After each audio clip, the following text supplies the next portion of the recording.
எல்லாருக்கும் வணக்கம். என்னோடய பேர் மாலினி. நான் திருப்பூர்லேருந்து வரேன்.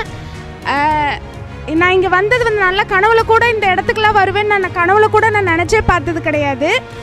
இந்த இடத்துல நான் சந்தோஷப்பட்டதை விட எங்கள் அம்மா சந்தோஷப்பட்டது.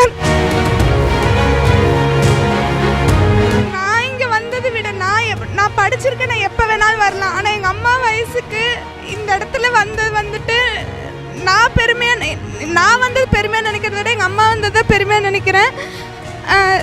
தேங்க்ஸ் டு அவர் கம்யூனிட்டி. இங்கே ஃபுட்டு எல்லாமே நல்லா ப்ரொவைட் பண்ணாங்க. எல்லாத்துக்கும் தேங்க்ஸ்.